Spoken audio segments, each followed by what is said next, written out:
Hello, friends of CUE. I'm Lucy Gray, and I'm helping out at the CUE 2015 Annual Conference. My role is to oversee social media efforts and to provide micro-credentials for those partaking in this event.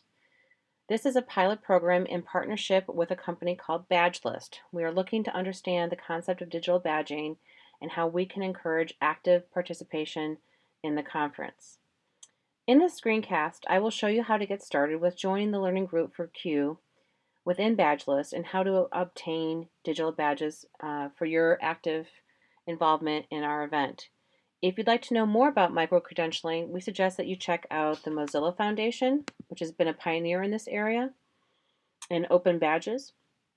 And we also suggest that you take a look at some of the materials provided by EDUCAUSE. They're geared towards higher ed, but we think that you'll find them useful.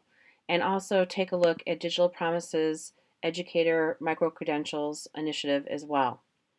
We hope that you will join us in exploring this new educational concept. Please join our learning group at BadgeList to get started. So I'm going to show you how to do all of this. First of all, you need to go to badgelist.com, and it's pretty simple and straightforward, but I'll walk you through the steps just so that you get an overview of how this works. This is designed to work with the Mozilla Open Badge platform. And you can share these badges and post them in different places and that sort of thing after the fact.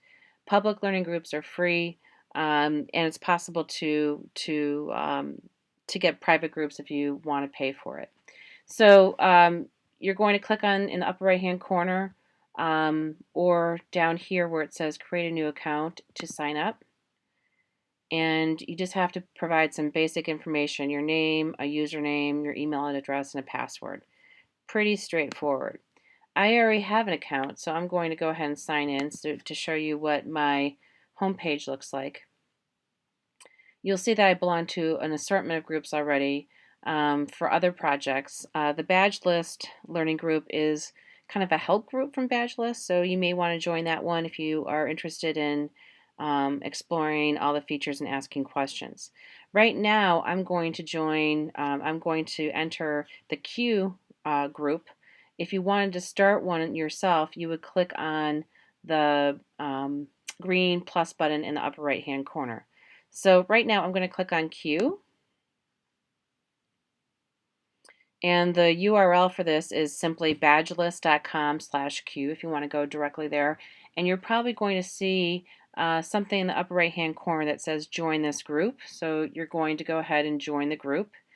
We currently have 91 users, which is pretty exciting, and hopefully more over the course of the next couple days as the conference progresses. We'll be here.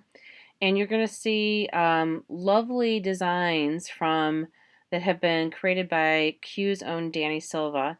He started using BadgeList with the CUE Rockstar Pentaluma event, so you'll see some events from there. If you were at that event, feel free to join these badge groups and ask for a badge. Otherwise, the ones that we have for CUE 15 are an attendee badge, a blogger badge, a photog one for conference speakers and tweeters and volunteers, and then we have 2 badges geared towards people who are attending the CUE Unconference that runs in conjunction with CUE 15, and also for people who are participating virtually, like me. I'm in Chicago right now. I'm not at the CUE conference, so I could apply to get the Not at CUE badge and show evidence of how I'm learning virtually. So I'm going to go into the first one is the attendee badge, and I'm going to go in there and show you what you need to do. You're looking at the admin view of this, so it's going to look a little different for you, but there should be an option to join this badge. You don't have to join all the badges, just the ones that you're interested in.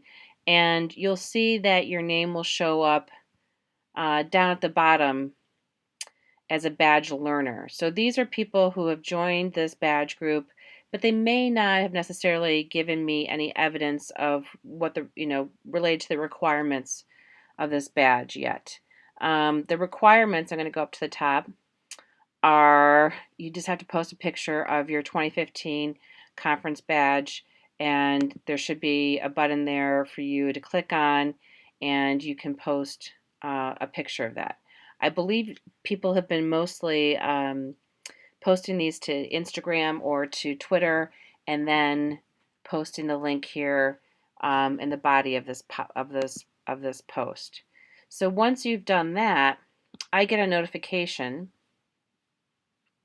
that comes down here. You won't see this, but I get a notification saying that these two people have requested to be badged. And so I go in there and I approve them, or one of the other admins can do it. And then you'll pop up, once you have that badge, you'll be in our badge expert group up here. I'm going to click on Jane's name here to show you what that looks like.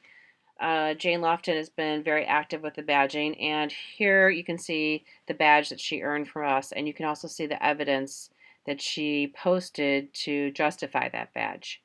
If I clicked on her name here, you would see that her whole entire profile, and here she actually has earned 3 badges so far, one for attending the conference, one for speaking at it, and one for tweeting about the conference. So far she's got like 3 out of 9 badges. Go Jane. So I'm going to backtrack here just so you can see this, but it's pretty straightforward in terms of what you need to do in order to get a badge. We didn't make this super complicated or taxing because we want this to be experimental and to people to explore the platform and get a feel for what the potential of this is.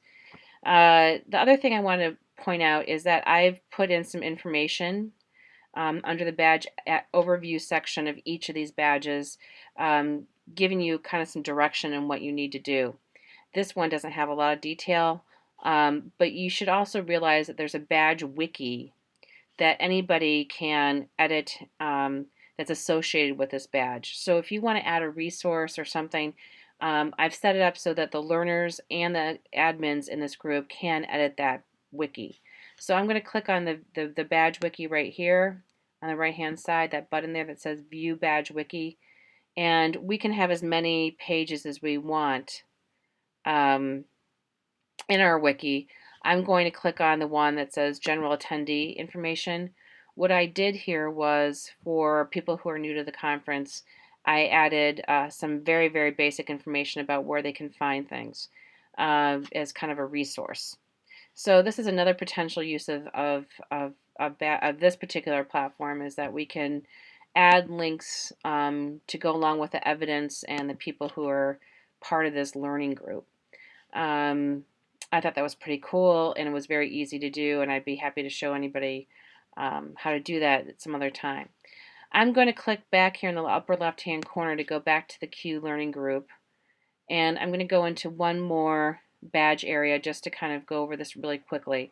The most active badge so far of the conference, and this is day 1, is probably the tweeter one. That's an easy thing for people to do, and lots of people are tweeting.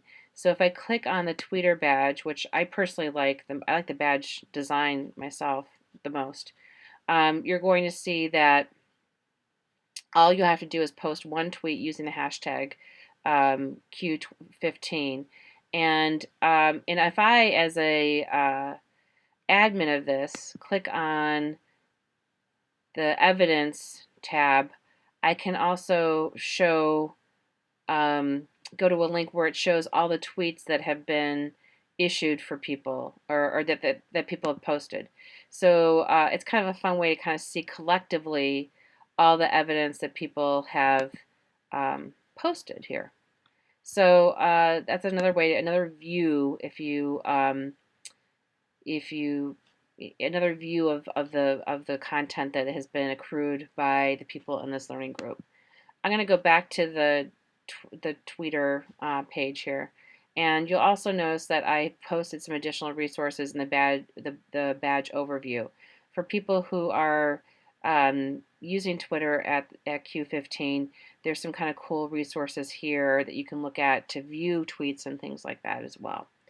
So this is what it looks like, in a nutshell. This is our, the CUE Learning Group is where all the badges are, and then you join each badge and show evidence of what you've done to accomplish the associated task. And then I go in and I approve you based on the evidence that you have shown us. It's pretty straightforward. I think that I would do it a little differently next year. I would probably have some really easy baseline things, and then some things are a little bit harder to get. So hopefully we'll continue playing with this and seeing what the implications are for validating the work and the involvement of educators in professional development. We hope that you'll continue to explore this and give us some feedback about it. Thanks a lot, everyone. Great to have you here at the conference, and it's great to be here virtually. If you have any questions, please email me at elemenous@gmail.com, elemenous@gmail.com, or find me on Twitter at elemenous, and I'll see you online. Thanks.